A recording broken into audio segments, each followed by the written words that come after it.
Assalamualaikum warahmatullahi wabarakatuh. Ketemu lagi di channel Bob Ambaris.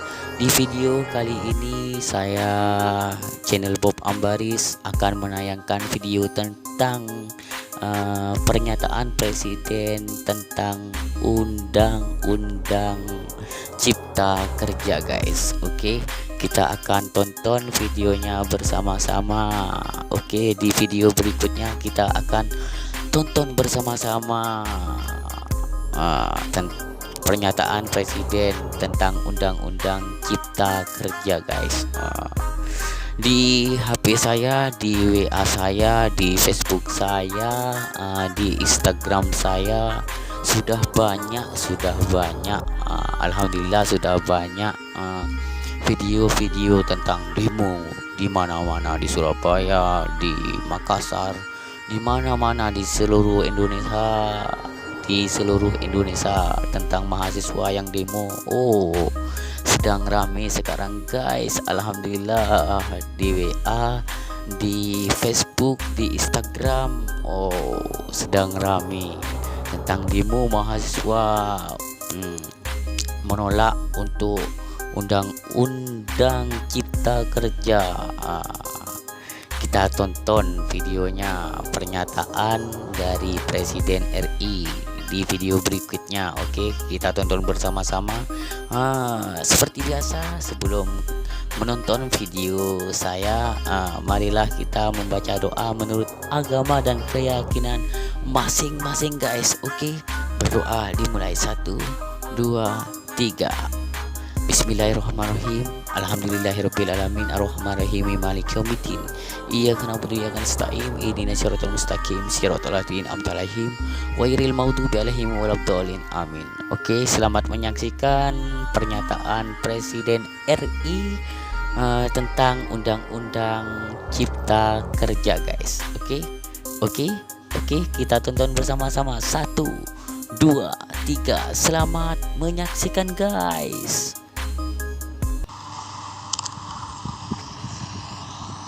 Assalamualaikum warahmatullahi wabarakatuh. Bapak Ibu, saudara-saudara sebangsa setanah air, pagi tadi saya telah memimpin rapat terbatas secara virtual tentang Undang-Undang Cipta Kerja bersama jajaran pemerintah dan para gubernur. Dalam undang-undang tersebut terdapat 11 klaster yang secara umum bertujuan untuk melakukan reformasi struktural dan mempercepat transformasi ekonomi. Adapun klaster tersebut adalah urusan penyederhanaan perizinan, urusan persyaratan investasi, urusan ketenaga kerjaan, urusan pengadaan lahan, urusan kemudahan berusaha, urusan dukungan riset dan inovasi, urusan administrasi pemerintahan, urusan pengenaan sanksi, urusan kemudahan pemberdayaan dan perlindungan UMKM, urusan investasi dan proyek pemerintah, serta urusan kawasan ekonomi. Dalam rapat terbatas tersebut, saya tegaskan mengapa kita membutuhkan Undang-Undang Cipta Kerja. Pertama, setiap tahun ada sekitar 2,9 juta penduduk usia kerja baru, anak muda yang masuk ke pasar kerja, sehingga kebutuhan atas lapangan kerja baru sangat-sangat mendesak. Apalagi di tengah pandemi, terdapat kurang lebih 6,9 juta pengangguran dan 3,5 juta pekerja terdampak pandemi COVID-19. Dan sebanyak 87% dari total penduduk bekerja memiliki tingkat pendidikan setingkat SMA ke bawah, di mana 39% berpendidikan sekolah dasar, sehingga perlu mendorong penciptaan lapangan kerja baru, khususnya di sektor padat karya.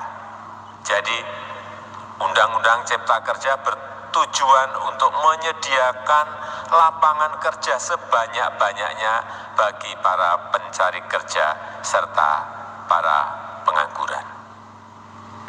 Kedua, dengan Undang-Undang Cipta Kerja akan memudahkan masyarakat, khususnya usaha mikro kecil, untuk membuka usaha baru.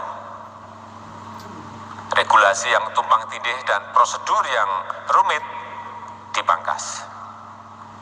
Perizinan usaha untuk usaha mikro kecil (UMK) tidak diperlukan lagi, hanya pendaftaran saja. Sangat simpel. Pembentukan PT atau perseroan terbatas juga dipermudah. Tidak ada lagi pembatasan modal minimum. Pembentukan koperasi juga dipermudah. Jumlahnya hanya 9 orang saja. Koperasi sudah bisa dibentuk. Kita harapkan akan semakin banyak koperasi-koperasi di tanah air. Untuk kecil yang bergerak di sektor makanan dan minuman, sertifikasi halalnya dibiayai pemerintah, artinya gratis. Izin kapal nelayan penangkap ikan misalnya, hanya ke unit kerja Kementerian KKP saja. Kalau sebelumnya harus mengajukan ke Kementerian KKP, Kementerian Perhubungan, dan instansi-instansi yang lain, sekarang ini cukup dari unit di Kementerian KKP saja. Ketiga, Undang-Undang Cipta Kerja ini akan mendukung upaya pencegahan dan pemberantasan korupsi. Ini jelas karena dengan menyederhanakan, dengan memotong, dengan mengintegrasikan ke dalam sistem perizinan secara elektronik, maka pungutan liar, pungli dapat dihilangkan. Namun, saya melihat adanya unjuk rasa penolakan Undang-Undang Cipta Kerja yang pada dasarnya dilatar belakangi oleh disinformasi mengenai substansi dari undang-undang ini dan hoax di media sosial. Saya ambil contoh, ada informasi yang menyebut tentang penghapusan UMP, upah minimum provinsi, UMK, upah minimum kota kabupaten, UMSP, upah minimum sektoral provinsi. Hal ini tidak benar, karena faktanya upah minimum regional UMR tetap ada. Ada juga yang menyebutkan bahwa upah minimum dihitung per jam. Ini juga tidak benar. Tidak ada perubahan dengan sistem yang sekarang. Upah bisa dihitung berdasarkan waktu dan berdasarkan hasil. Kemudian adanya kabar yang menyebutkan bahwa semua cuti sakit, cuti kawinan, cuti khitanan, cuti baptis, cuti kematian, cuti melahirkan dihapuskan dan tidak ada kompensasinya. Saya tegaskan juga ini tidak benar. Hak cuti tetap ada dan dijamin. Kemudian apakah perusahaan bisa mem-PHK kapanpun secara sepihak? Ini juga tidak benar. Yang benar, perusahaan tidak bisa mem-PHK secara sepihak. Kemudian juga pertanyaan mengenai benarkah jaminan sosial dan kesejahteraan lainnya hilang. Yang benar, jaminan sosial tetap ada.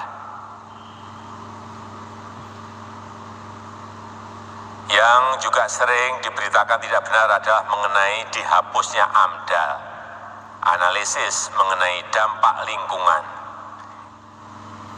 Itu juga tidak benar. AMDAL tetap ada. Bagi industri besar harus studi AMDAL yang ketat. Tetapi bagi UMKM lebih ditekankan pada pendampingan dan pengawasan. Ada juga berita mengenai Undang-Undang Cipta Kerja ini mendorong komersialisasi pendidikan. Ini juga tidak benar. Karena yang diatur hanyalah pendidikan formal di kawasan ekonomi khusus di KEK. Sedangkan perizinan pendidikan tidak diatur di dalam Undang-Undang Cipta Kerja ini. Apalagi perizinan untuk pendidikan di pondok pesantren itu tidak diatur sama sekali dalam Undang-Undang Cipta Kerja ini. Dan aturannya yang selama ini ada tetap berlaku. Kemudian diberitakan bahwa keberadaan bank tanah. Bank tanah ini diperlukan untuk menjamin kepentingan umum, kepentingan sosial, kepentingan pembangunan nasional, pemerataan ekonomi dan konsolidasi lahan serta reforma agraria. Ini sangat penting untuk menjamin akses masyarakat terhadap kepemilikan tanah, kepemilikan lahan, dan kita selama ini tidak memiliki bank tanah. Saya tegaskan juga bahwa Undang-Undang Cipta Kerja ini tidak melakukan resentralisasi kewenangan dari pemerintah daerah ke pemerintah pusat. Tidak ada. Perizinan berusaha dan pengawasannya tetap dilakukan oleh pemerintah daerah sesuai dengan NSPK, norma, standar, prosedur, dan kriteria yang ditetapkan pemerintah pusat.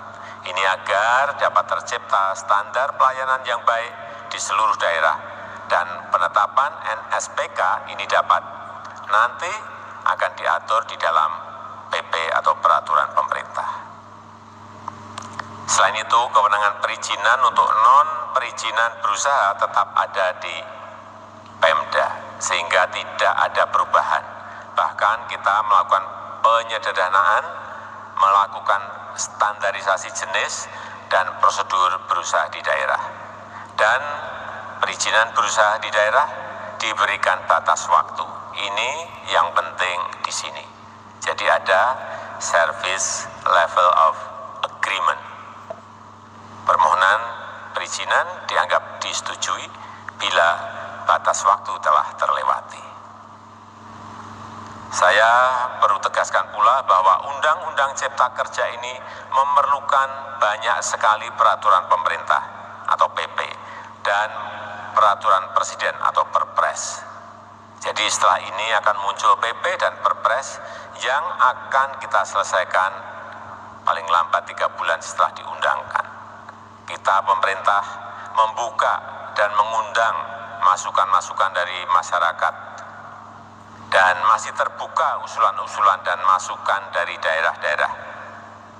Pemerintah berkeyakinan melalui Undang-Undang Cipta Kerja ini jutaan pekerja dapat memperbaiki kehidupannya dan juga penghidupan bagi keluarga mereka. Dan kalau masih ada, jika masih ada ketidakpuasan terhadap Undang-Undang Cipta Kerja ini, silahkan mengajukan uji materi atau judicial review melalui MK, Mahkamah Konstitusi. Sistem ketatanegaraan kita memang mengatakan seperti itu. Jadi, kalau masih ada yang tidak puas dan menolak, silahkan diajukan uji materi ke MK. Saya rasa itu yang bisa saya sampaikan pada kesempatan yang baik ini. Terima kasih. Wassalamualaikum warahmatullahi